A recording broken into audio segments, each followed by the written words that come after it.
우리 마가복음 11장 말씀 한 절씩 교독하시고요. 마지막 절 같이 읽도록 하겠습니다. 제가 먼저 읽을게요. 그들이 예루살렘에 가까이 와서 감람산 벳바게와 베단에 이르렀을 때 예수께서 제자 중 둘을 보내시며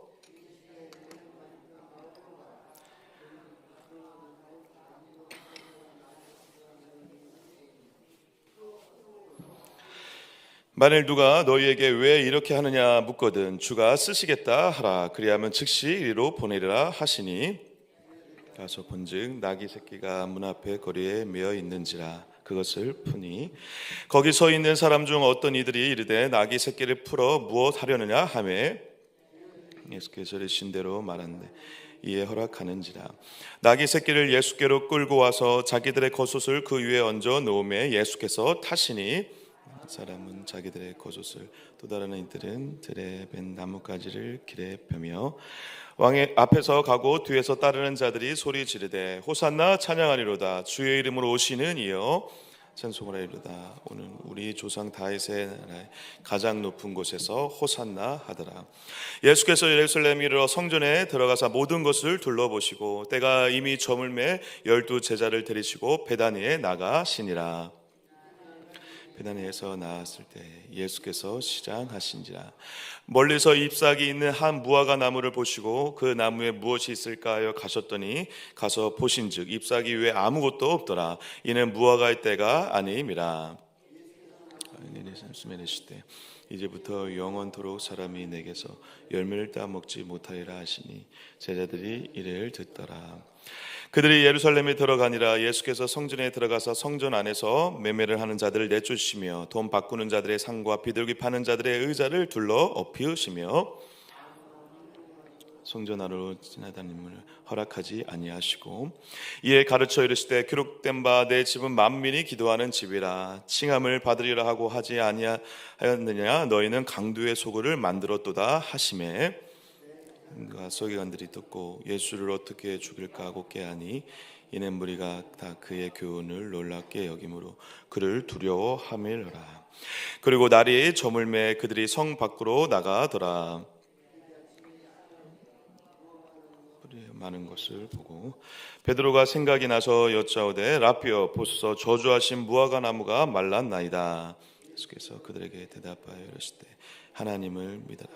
내가 진실로 너에게 이르노니 누구든 이 산더러 들려 바다에 던지리라 하며 그 말하는 것이 이루어질 줄 알고 믿고 마음에 의심하지 아니하면 그대로 되리라. 너에게 말하노니 무엇인지 기도하고 구하는 것은 받은 줄로 믿어라. 그러면 너희에게 그대로 되리라. 서서 기도할 때 아무에게나 혐의가 있거든 용서하라. 그리하여 하늘에 계신 너희 아버지께에도 너희 허물을 사하여 주시라 하시니라.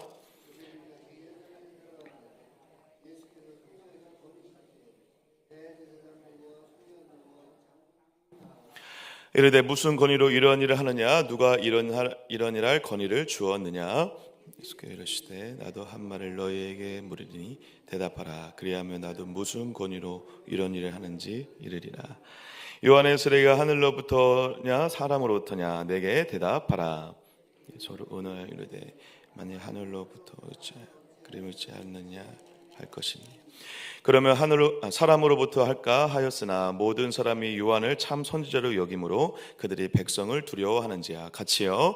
이에 예수께 대답하여 이르되 우리가 알지 못하느니 예수께서 이르시되 나도 무슨 권위로 이런 일을 하는지 너에게 이르지 아니하리라 하시니라. 아멘. 아멘. 할렐루야. 또 이 새벽에 이 추운 날씨를 뚫고 여기까지 오신 여러분을 주님의 이름으로 많이 축복하고요. 여러분들 오늘 귀한 한날 가운데 주님께서 앞장서 가시고 주님께서 인도해 가심을 신뢰하고 믿으며 그 주님의 인도하심 가운데 풍성한 은혜를 누리시는 복된 날 되시기를 주님의 이름으로 간절히 축복합니다. 오늘 마가복음 11장 말씀 나눌 텐데요. 제가 개인적으로 너무 좋아하는 본문 중에 한 본문입니다. 왜냐하면 예수님께서 이 전장에서 바디메오를 만나거든요. 바디메가 이제 회복된 다음에 예수님을 따르는데 그 예수님을 따랐던 온 무리가 예수님을 앞장세워서 이제 바로 그 위대한 구원의 사건을 이루기 위한 예루살렘으로 향하는 장면입니다. 그러니까 지금 굉장히 중요한 장면이죠. 이제 외부에서 사역을 하시다가 이제 십자가의 죽음을 앞둔 예수님께서 이제 예루살렘 그 현장, 십자가의 죽음의 현장으로 들어가는 장면이거든요. 그래서 오늘 11장에 이렇게 나와 있습니다. 그들이 예루살렘에 가까이 와서 갈람산 백배와 베다니에 이르렀을 때 예수께서 제자 중 둘을 보내시며. 그래서 지금 십자가의 죽음과 구원의 역사가 이뤄지는 절체절명의 위대한 사건을 앞두고 예루살렘으로 이제 들어가시는데, 이 들어가는 장면을 통해서 우리가 어떠한 그림을 상상해 볼 수 있죠, 여러분? 어떠한 그림을 의식적으로 좀 생각해 볼 필요가 있을까요? 바로 위대한 진짜 이 세상의 왕이 하나님의 구원의 역사를 이루기 위해서 가장 초라한 모습으로 들어가고 있는 것을 우리가 볼 수 있죠. 사랑하는 여러분, 이게 지금 상상이 되십니까? 여러분, 그때 당시에 로마 군대라든가 그 로마 왕에게 잘 보이기 위해 총독들이 그 지역에, 그 나라의 그 지역에 들어갈 때는 굉장히 위대한, 굉장히 화려한 행진이 계속되었다고 합니다. 그러니까 세상 사람들이 볼 때에도 로마 황제가 온다, 총독이 온다, 이걸 느낄 만큼, 알 만큼 위대하고 화려한 행진들이 가득했는데, 그 행진들을 보면서 사람들이 생각을 하겠죠. 그 행진에 압도되었겠죠. 로마 황제는 저렇구나, 저렇게 크고 위대하구나, 그런 걸 깨달았겠죠. 그러면 세상 사람들의 관점에서 볼 때 그렇게 화려하게 왕이 들어가야 되는 게 맞죠. 왕이 그런 모습으로 들어가야죠. 이 세상의 왕이신데. 그런데 여러분, 오늘 어떻게 들어가고 계시죠, 여러분? 낙이 새끼를 타고 가장 초라한 모습으로. 여러분, 그리고 제가 예전에도 설교할 때 한번 그런 말씀을 드렸는데, 여러분, 나귀가 아니라 낙이 새끼거든요. 낙이 새끼에 큰 어른이 타면 발이 질질 끌릴까 안 끌릴까요? 100% 끌립니다, 여러분.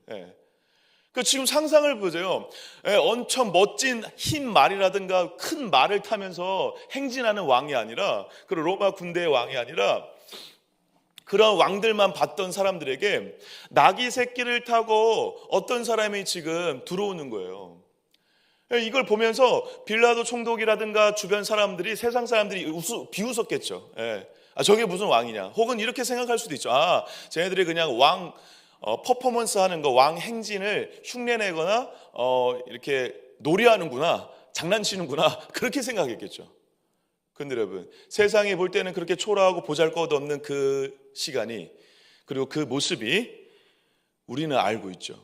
가장 위대한 왕의 행진이었고, 그것이 바로 가장 위대한 구원의 역사를 이루기 위한 가장 크신 분이 가장 낮은 곳으로 오신 아름다운 발걸음이었다는 것을 우리는 기억하고 있습니다.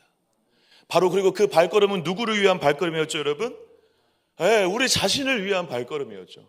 여러분, 저는 특히 오늘 본문 말씀에 이 나귀 새끼를 타고 이 들어오는 장면들, 그리고 예수님께서 많은 사람들에게 물론 호산나 호산나 찬양을 받지만, 그 찬양을 받으면서 깔았던 그런 모든 겉옷이라든가 나뭇가지, 그런 것들을 볼 때 여러분, 너무 초라한 모습이지 않습니까? 이 초라한 모습으로 이렇게 돌아오는 이 예수님의 모습을 볼 때 약간 뭉클하고 서글펐어요. 어떤 마음이 그랬냐면, 이렇게 안 해도 되는데도 불구하고, 이렇게 안 할 수 있는 분이, 그렇게 안 해도 충분히 우리가 이해할 수 있는 그 분께서 굳이 그렇게 걸어오심으로 인해, 나귀 새끼를 타고 가장 초라한 모습으로 들어옴으로 인해 나를 살리기 위한, 혹은 나 같은 자도, 우리와 같은 초라한 자도 살리기 위한 예수님의 사랑의 의지의 마음이 담겨져 있기 때문에 그렇다는 것입니다. 여러분, 그 주님의 이 의지의 마음이 느껴지십니까? 이 사랑의 마음이 느껴지세요? 로마 군대가 뭐예요? 천군만마를 끌고 들어오실 수도 있죠, 왕이. 그런데도 불구하고 그렇게 하지 않으므로 마치 우리와 같은 초라한 인생도 품으시기 위한 예수님의 그 전능하신 하나님의 아들이신 그분의 철저한 사랑의 의지가 담겨져 있는, 눈물겨운 의지가 담겨져 있는 퍼포먼스가 아니겠습니까? 저와 여러분들에게 예수님이 찾아오시는 방법이 이러한 방법이죠. 물론 엄청난 부와 재력, 능력, 힘을 주셔서 우리에게 축복을 주실 때도 있습니다. 그렇지만 여러분, 저와 여러분들이 예수님을 만났을 때를 잘 생각해 보십시오. 그리고 여러분들과 제가 은혜를 받았을 때, 그리고 예수님 때문에 살겠다라고 콧물을 흘리며 주님만 붙잡겠다고 고백했을 때, 그리고 오늘도 주님을 만나기 위해 나오신 여러분들에게 예수님이 어떠한 마음으로 어떠한 의지를 갖고 오시는지 한번 생각해 보십시오. 어느 날 갑작스럽게라도 우리의 마음 가운데 우리의 마음을 위로하시고 회복하시면서 만지시는 주님의 손길을 느꼈듯이, 그리고 가장 낮은 자리에, 초라한 자리에 있는 우리의 모습을 품으시면서 우리를 안으셨던 그 모습처럼 예수님은 우리에게 이렇게 그 눈물겨운 사랑의 의지를 가지고 가장 낮은 곳으로, 가장 초라한 모습으로 우리에게 오늘도 오고 있다는 사실이십니다. 사랑하는 여러분, 오늘 그 주님을 또 이 새벽에 기도하는 시간을 통해 만나시는 은혜가 있으시기를 주님의 이름으로 간절히 축복합니다. 그 주님이 여러분들의 심령 가운데, 여러분들의 상황 가운데, 환경 가운데 아픔과 슬픔과 그리고 고통이 가득한 이 땅 가운데, 그리고 우리의 처참하고 초라한 이 상황 가운데 계시기 때문에 더 우리를 이해하실 수 있고, 더 우리를 품으실 수 있고, 더 우리를 끌어안으실 수 있는 그 사랑의 의지를 가지고 기꺼이 그런 초라한 곳으로 우리의 초라한 마음 가운데 오시고 있다는 사실이죠. 이 왕의 위대한 입성의 장면이 그래서 더 의미가 있는 것입니다. 화려한 모습이 이 세상의 사람들이 우리를 볼 때에도 마찬가지죠. 화려한 신앙, 뭔가 멋진 신앙, 멋진 믿음을 보여주지 않으셔도 됩니다. 여러분들의 저와 신앙이 잘 되는 모습만 보이지 않으셔도 괜찮아요. 그러한 것만 보인다면, 세상이 볼 때 멋지고 아름다운 것만 보이고 있다면 오히려 그게 더 제대로 된 신앙이 아닐 수도 있습니다. 여러분, 저와 여러분들의 보여줘야 될 신앙은 비록 초라하지만, 그 연약할지 보일지 모르지만, 그리고 연약한 곳으로 또 기꺼이 갈 줄 아는, 그리고 약한 자를 위해서, 낮은 자를 위해서, 그리고 서로 연약한 자를 위해서 기꺼이 가줄 줄 아는 그런 믿음을 가질 수 있는 것, 그런 믿음을 갖는 것이 예수님이 이렇게 낮고 초라한 모습으로, 초라한 왕의 모습으로 기꺼이 구원의 길을 걸어가시는 그런 의미가 담겨져 있는 것이 아니겠습니까? 저와 여러분들의 오늘의 신앙의 모습이 화려함으로 가득 차기보다, 화려하지 않더라도, 세상이 볼 때 화려한 인생의 모습이 아니더라도 끝내 이 길을 걸어가셨던 예수님처럼 그 신앙의 길을, 믿음의 길을, 사랑의 의지의 길을 걸어가셔서 저와 여러분들을 통해 예수님의 구원의 역사가 이루어지는 놀라운 영광이 가득하기를 주님의 이름으로 간절히 축복합니다. 이렇게 이 길을 걸어가셔서 이제 죽으시러 가시는 거죠.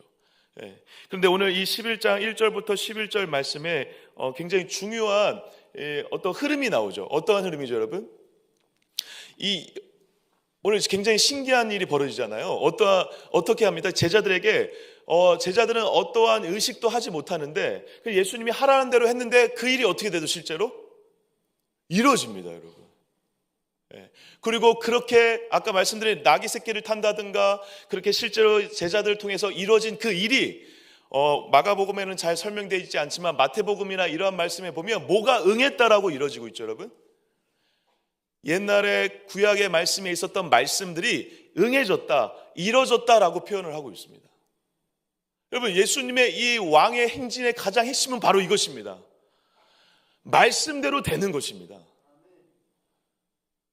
저와 여러분들의 인생의 오늘 가운데 가장 중요한 것은 바로 이것입니다. 주님이 하라는 대로 하면 되는 것입니다. 그러면 이상하게 일이 되는 것이죠.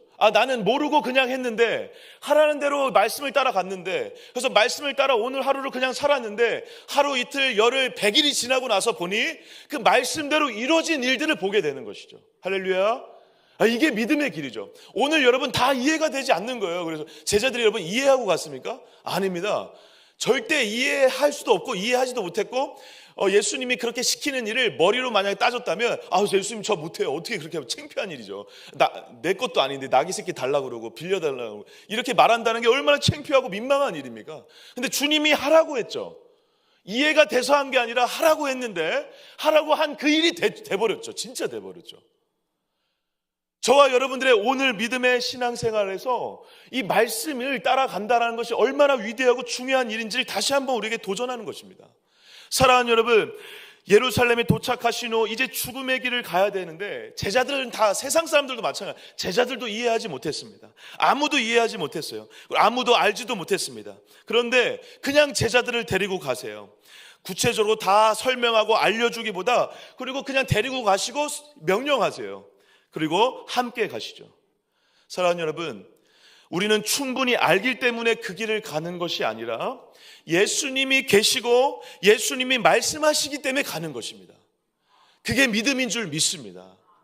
여러분, 오늘뿐만 아니라 우리 인생에 여러분 이해되는 일들이 더 많으십니까? 이해가 안 되는 일이 더 많으십니까?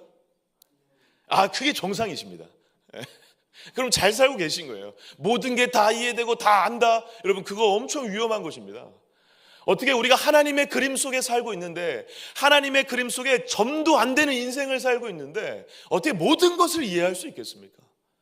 근데 이해가 안 되는데, 중요한 건 말씀을 따라 가는 그 인생에 하나님의 말씀을 통해 말씀이 이루어지는 방식으로 우리의 인생을, 믿음을 끌고 가고 계시다는 사실이죠. 예수님이 가시고 계시고 함께하고 계시고 그 길을 가라고 하기 때문에 가는 것이고, 그래서 그 길을 가봤더니 진짜 그 길대로 이루어주시는 하나님의 은혜의 역사를 만나게 된다는 것입니다. 사랑하는 여러분, 오늘 말씀을 붙잡고 그 길을 한번 걸어가 보시길 축복합니다. 이해가 안 되더라도, 다 이해할 수 없다 하더라도, 그리고 우리의 마음 가운데 뭔가 어려움과 힘듦 때문에 부대끼는 마음이 있다 하더라도 그 주님의 말씀을 붙잡고 오늘 한 걸음을 뗄 때 그 한 걸음이 말씀대로 응해지는 위대한 발걸음이 될 수 있다는 사실을 기억하시길 축복합니다. 여러분, 그래서 여러분 놀랍지 않아요? 이 제자 2명은요 나중에 예수님 죽음과 부활을 경험하고 승천하신 다음에 이 제자들에게 이 경험은 평생 간증이었을 거예요. 내가 정말 예수님이 시키셔가지고 그 일을 억지로 하긴 했는데 하고 났더니 진짜 벌어졌던 일들, 그 일을 맨날 간증하고 아이들한테 알려주고 그 예수님의 말씀대로 했었던 그 일을 나중에 그렇게 얘기하지 않았겠습니까? 신앙은, 믿음은 오늘 다 이해되지 않고 설명할 수 없지만 지나고 나서 보면 고백할 수 있는, 주님이 다 하셨구나, 말씀대로 다 이루어졌구나, 그렇게 고백하는 은혜가 마지막에 찾아오는 것이죠. 그때까지 우리가 다 이해되지 않더라도 오늘 여러분들에게 주시는, 저와 여러분들에게 주시는 한 가지 말씀을 붙잡고 그 위대한 발걸음을, 낙이 새끼를 기꺼이 끌고 갈 줄 아는 발걸음을 옮기시는 복된 날 되시기를 주님의 이름으로 간절히 축복합니다. 저는 요즘에 오늘 찬양처럼요, 예수는 나의 힘이요 라는 이 고백의 찬양이 진짜 믿음을 판가름하는 굉장히 중요한 시점을 우리에게 시사하는구나라는 의식을 자꾸 하고 있습니다. 무슨 말이냐면, 저와 여러분들에게 믿음은 예수님을 통해, 예수님을 믿는다고 하면서 예수님을 통해 얻는 어떤 것, 하나님을 통해 어떤 응답에 초점이 있을 때가 많이 있습니다. 예수님의, 하나님께 힘을 주세요. 하나님 우리에게 소망을 주세요. 하나님 우리에게 문제를 해결해 주세요. 하나님 우리의 교회와 이 나라의 민족의 모든 문제들을 해결해 주셔서 우리에게 힘을 주시고 평안을 주세요. 이렇게 기도하는 것이 나쁘다라는 것이 아닙니다. 그렇게 기도할 수 있고 그렇게 기도하는 것을 통해서 우리가 하나님의 마음을 알아가고 배워가는 것이죠. 그런데 여러분, 예수님에게 힘을 달라고 하기 전에 기억해야 될 믿음의 시점과 태도가 있습니다. 그것은 바로 뭐냐면 주님 그 분 자체가 우리의 힘이라는 사실입니다. 그분이 우리의 진짜 소망이시고, 그분이 우리의 진짜 전부이시고, 그분이 진짜 우리의 유일한 소망이시죠. 할렐루야. 이 고백이 진짜 믿음이죠. 이 믿음의 고백으로 사시는 여러분들 되시길 축복합니다. 예수님 때문에 얻어가는 그 믿음이 아니라, 그런 믿음을 넘어 우리의 믿음의 초점이, 믿음의 방향이 예수님이 나의 힘이십니다. 주님을 바라봄으로 힘이 생깁니다. 할렐루야. 이 믿음으로 살아가시길 축복합니다. 오늘 이 본문 전체는 바로 그 부분을 우리에게 도전한다고 저는 생각합니다. 오늘 이해되지 않고, 그리고 누가 봐도 세상 사람들이 볼 땐 초라한 모습으로, 왕의 퍼포먼스가 아니라 초라한 퍼포먼스로 돌아가는 우리에게, 그렇게 살아가는 믿음의 삶에 살아가는 교회 사람들에게 세상 사람들이 비웃을 때 주님이 나의 힘이십니다. 주님이 나의 유일한 소망이십니다. 라고 고백하며 다시 일어설 수 있는 저와 여러분을 되시기를 주님의 이름으로 간절히 축복합니다. 근데 여러분, 오늘 이 왕의 이 행진이 결국 예루살렘으로 향하는데, 이 예루살렘으로 향하는 그 지점에 중요한 사건이 등장을 합니다. 바로 어떤 사건이죠? 여러분들 잘 알고 있는 무화과를 마른 사건이죠. 그래서 여러분 11절, 12절부터 18절까지 14절까지 12절부터 14절까지 무화과에 대한 얘기가 나오고요. 그리고 15절부터 19절까지 어디로 들어가시죠? 성전으로 들어가십니다. 그리고 나서 여러분 20절부터 26절, 오늘 이제 26절은 없음이라고 나와 있는데 26절까지 무화과를 마른 사건을 통해 설명하는 시간이 나옵니다. 그러니까 지금 여러분 예루살렘에 진짜 왕이신 예수님이 들어가셔서 가장 먼저 하신 일이 뭐라고요? 선정 척결 사건이었습니다. 예, 성전에 동물을 사고 팔고 제사를 지내기 위해서 동물을 사고 팔았던 매매업들과 대부업들이 많았는데, 그러니까 백성들이 동물을 가지고 와서 흠없는 동물을 가지고 제사 지내고 그런 게 쉽지가 않으니까 동물을 거기 와서 사는 거예요. 깨끗한 동물을. 그리고 돈이 없으니까 돈을 또 빌리기도 하는 거예요. 돈을 빌리면 뭐가 붙죠? 이자가 붙죠. 그래서 매매업과 대부업과 그런 것들이 성에 가서 장사판이 돼버린 거죠. 성전이. 그 성전이 장사판이 된 거에 대해서 예수님이 그거를 굉장히 큰 문제다 생각하면서 그것을 척결하는, 그것을 모든 그것을 다 엎어버리는 일이 벌어지는데, 왕이니까 하실 수 있는 것이죠. 예. 그리고 왕으로서 그 일이 가장 중요하다고 생각하신 거죠. 진짜 하나님을 예배하고 하나님을 믿는 것은 그게 아니다라는 것이죠. 이제 그걸 보여주는데, 그 성전 척결 사건 앞뒤로 어떤 일이 있죠, 여러분? 지금 방금 설명드린 것처럼 무화과와 관련된 사건이 있습니다. 그러니까 무화과와 관련된 이야기는 가운데 있는 사건, 어떤 사건? 성전 척결 사건과 관련이 있다 없다? 관련이 있는 것입니다, 여러분. 그렇게 읽으셔야 무화과 나무 사건이 이해가 되는 것이죠. 무화과 사건도 굉장히 좀 이상한 사건이죠. 예, 나귀 사건만큼이나 좀 독특한 사건인데, 베드로가 제자라고 예수님이 가다가 예수님이 시장하시다 그래요. 시장하시다 그래서 무화과 나무 옆에 갔더니 무화과 나무 열매가 없어요. 그 열매가 없어가지고 열매가 있어야 된다고 얘기하신 다음에 성전 들어갔다 나오시는 또 그 무화과 나무를 보시더니 그 무화과 나무를 마르게 하셨어요. 그 마른 걸 보고 베드로가 이상하게 생각하고 질문을 하면서 질문에 대한 답을 하시면서 마무리가 되죠. 사랑하는 여러분, 여기에서 우리가 이 무화과 나무를 마르게 한 사건을 가지고 좀 그렇게 생각하기도 합니다. 이거 너무 하신 거 아니냐? 너무 나무가 열매를 못 맺었다고 그걸 죽여버리는 것이 예수님 너무 비인격적이시다. 약간 이렇게 생각할 수도 있죠. 근데 여러분, 이 사건은 어떠한 사건과 관련이 있다? 성전 척결 사건과 관련이 있다. 그래서 성전 척결 사건이 가지고 있는 의미와 연결해 생각하면 이렇게 생각할 수 있죠. 그리고 이렇게 좀 풀 수 있는데, 먼저 이 예수님이 시장하다라고 하는 이 단어가요, 제가 좀 이 예전부터 계속 이 단어를 가지고 좀 여러 가지 좀 책들을 보고 그리고 계속 이제 고민을 해 왔었는데, 예전에 그러한 내용들을 조금 정리했던 내용들이 있었습니다. 뭐냐면, 물론 인간적으로 배고픈 의미도 있습니다. 물론 그렇게 있을 수 있습니다. 그런데 여기에서 이 시장하다는 단어가 이 시점적으로 중의적으로 쓰였습니다. 중의적으로. 그러니까 중의적으로 쓰였다는 건 뭐냐면 그냥 배고프다 이걸 얘기하는 게 아니라 어떤 다른 의미가 있다라는 것입니다. 여러분, 그거 예전에 아시죠? 우리 월드컵 한창 2002년도 때 히딩크 감독이 어디 8강인가 어디 올라간 다음에 뭐라고 얘기하죠, 여러분? 나는 여전히 배고프다. 그때 열심히 한 다음에 배가 고파가지고 나 밥 먹고 싶다고 배고프다고 한 건가요, 여러분? 아니죠. 뭐라고 어떤 의미인지 아시죠? 예. 그거하고 비슷한 의미. 예수님이 인간적인 시장하다 의미가 있는데 중의적 의미의 시제라는 것입니다. 무슨 말이냐면 배고픈데 어떤 배고픔이 있다라는 것입니까? 어떤 갈망이 있으신 거예요, 지금. 근데 뭐에 대한 갈망일까요? 그 답을 얘기해 주셨어요. 어디 얘기해 주셨냐면 14절에 얘기해 주셨습니다. 14절 같이 한번 읽겠습니다. 14절 시작. 예수께서 나무에게 말씀하여 이르시되 이제부터 영원토록 사람이 내게서 열매를 따먹지 못하리라 하시니 제자들이 이를 듣더라. 그렇게 하시고 이 22절부터 23절, 24절, 25절까지 그거에 대한 이제 설명을 하시거든요. 그러니까 지금 얘는 뭐가 없었기 때문에 마른 것이죠? 열매가 없었기 때문에 마른 것이죠. 근데 성전 척결 사건의 가장 큰 문제가 뭐죠? 겉은 화려하고 제사를 지내고 예배를 드리고 있어요.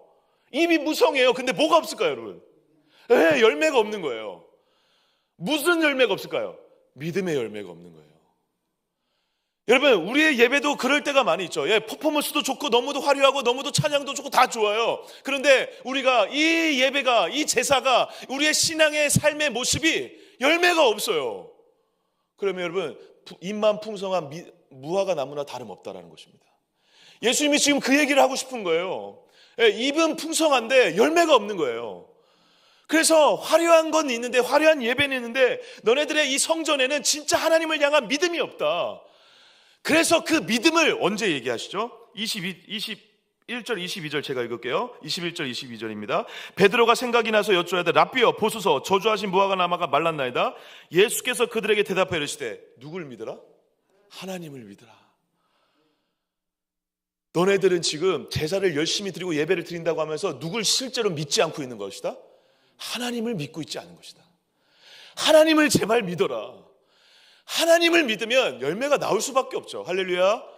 근데 우리가 예수님이 우리의 힘이다 이걸 믿어야 되는데, 하나님이 우리의 힘이다 이걸 믿어야 되는데, 우리의 믿음의 초점이 자꾸 어디에 가 있냐면 하나님을 통해서, 예수님을 통해서 그 이후에 있을 삶의 모습, 그 이후에 있을 우리가 얻어낼 수 있는 거, 그 이후에 있을 기도의 응답의 초점이 너무 많은 거예요.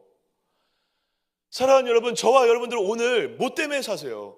예수님이 오늘 문제 해결해 주시면 사실 거예요? 아닙니다, 여러분. 예수님 때문에 사셔야 합니다. 예수님이 힘이십니다. 하나님을 믿으세요. 할렐루야. 예수님을 믿으세요. 우리는 믿음이 하나님을 믿음에 초점이 있어요. 아니에요, 여러분. 하나님을 믿는다 할 때의 초점은 어디에 있으셔야 되면 하나님을 믿는 겁니다.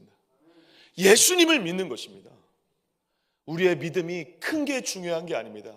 믿음을 열심히 믿자 이게 중요한 게 아닙니다. 하나님을 믿으면 거기서부터 모든 것이 다 달라지는 것입니다. 그래서 예수님이 무화과나무 비유와 성전 척결 사건을 얘기하면서 말씀하시는 거예요. 너네들의 믿음의 열심만 있지 않냐? 너네들의 믿음의 결과는 뭐였냐? 화려함밖에 없었다. 겉으로 빈 껍데기와 같은 열매밖에 없었다. 그런데 너네들에게 진짜 이제 필요한 건 하나님을 믿는 믿음이고, 하나님을 믿는 그 믿음을 통해 진짜 열매가 시작될 수 있다는 것을 우리에게 도전하는 것입니다. 그래서 실제로 여러분, 이 무화과나무 때가 아닌데도 불구하고 그 열매가 없는 거에 대해서도 논쟁이 많았는데요. 무화과나무의 때는 아니지만 무화과나무는요, 초기 열매라는 게 있습니다. 딱 보면 초기 열매가 달린 걸 보면, 이 열매가 앞으로 이게 커져서 뭐가 된다? 열매가 될지 안 될지를 판단할 수 있다는 것입니다. 근데 그 초기 열매 자체도 지금 무화과나무에 있었어요, 없었어요? 없었어요. 예수님이 성전 척결 사건을 통해, 혹은 우리의 믿음과 우리의 삶과 우리의 예배를 이런 방식으로 도전해오면서 질문을 한다고 생각한다면 저와 여러분들은 어떻게 대답하실 것입니까? 병철아, 너에게는 지금 진짜 믿음의 열매가 있냐? 지금 풍성하게 열매 맺진 않았지만, 커지진 않았지만 초기 열매와 같은 작은, 아직은 파랗지만 그거를 지금 갖고 있냐? 근데 그걸 가지려고 애쓰려고 하는 자가 아니라, 열매를 많이 맺으려고 하는 자가 되라는 게 아니라 뭘 제대로 가져야 된다는 것입니까? 믿음을, 하나님을 믿는, 할렐루야, 예수님을 믿는 그 믿음을 가지시기를 축복합니다. 제가 요 고백만 하고 마무리하겠습니다. 제가 너무 좋아하고 사랑하는 어떤 동역자가 몇 년 전 일입니다. 근데 너무 이제 큰 질병에 거하게 돼서, 이제 진짜 그때 당시에는 시한부 인생이나 다름없는 큰 암에 걸려가지고 고통 가운데 있었습니다. 그래서 그 분과 함께 우리가 이제 뭐 해줄 수 있는 일이 없잖아요. 그리고 저희가 가끔 가서 얘기 나눠주고, 병원에 있을 땐 병원에 신방 가고, 아니면 이제 퇴원해서 이제 항암 치료 끝나고 나서 집에 있을 때는 집에 가서 또 얘기 나누고, 이제 그럴 때 이제 체력이 되면 같이 걸어 다니면서 산책하고, 가까운 산에 올라가거나 이제 커피 한 잔 먹으면서 그 얘기 나누고. 근데 이제 그 일을 저와 어떤 친구 한 3명이서 지속적으로 좀 일부러 계속 했거든요. 그 친구가 그 일을 통해서 무너지지 않았으면 좋겠다라고 하는 마음이, 감동이 있어가지고 그런데 여러분, 저희가 어느 날 저희가 이제 3명이 갔잖아요. 저희가 어느 날 3명 다 울었던 날이 있는데 왜 그랬냐면 그 얘기를 나누는데 이제 막 진짜 죽을 날이 얼마 안 남은 거죠. 그래서 막 저도 슬프고 친구도 슬프고 막 이렇게 얘기를 하는 거예요. 그래서 마음에 어려움을 갖고 막 기도해주고 막 그러고 있는데 그 당사자인 그 친구가 어떤 말을 딱 했냐면 제가 아직도 잊혀지지 이거였어요. 아직도 잊혀지지 않습니다. 우리 하나님을 믿자 그러더라고요. 이게 지금 이해가 되십니까? 이게 어떤 마음이신지 이해가 되세요? 우리는 지금 이거 아파가지고 그리고 어떻게 될까 걱정되고 해결됐으면 좋겠고 그리고 이걸 통해서 이 친구에게 기도해 주려고 왔고 위로해 주러 왔는데 그 친구가 딱 한마디 던지는데 우리 다 그냥 우리는 다 믿음 없는 목사들이구나 그런 생각도 들면서 이 친구의 그 고백을 하나님이 진짜 기쁘게 받으시겠다라고 하는 감동이 밀려오면서 너무 눈물이 나더라고요. 여러분, 누굴 믿고 계신 것입니까? 우리는 하나님을 믿는 자들입니다. 오늘 이 사실이 저와 여러분들에게 실제가 되어지고 고백되어진 나를 통해 그 어떤 일과 상황 속에서도 세상 사람들이 볼 땐 초라한 일들 속에서도 끝내 우리를 빚으시고 만드시는 하나님의 손길을 경험하는, 그래서 다시 일어나는 놀라운 믿음의 고백이 있는 한날이 되시기를 주님의 이름으로 간절히 축복합니다. 기도하겠습니다. 하나님, 오늘 주님은 나의 온전한 힘임을 고백하며 하나님만을 바라보고 하나님만을 믿습니다. 하나님을 믿습니다. 하나님을 믿습니다. 이 고백으로 살아가는 복된 날 되게 하여 주시옵소서. 특별히 우리 교회를 위해서 기도해 주시고 담임 목사님을 위해서 기도해 주시고 특별히 오늘 이 교구의 정영숙 B 집사님의 남편 되시는 오영호 성도님께서 왼쪽 어깨 파열로 수술을 하신다고 하십니다. 우리 오영호 성도님의 이름을 불러가며 우리 수술이 잘 이루어지게 해달라고 같이 기도해 주시기 바랍니다. 우리 각자 가지고 나서 기도 제목을 놓고 기도하시다 돌아갑니다. 주여 한번 외치고 기도하겠습니다. 주여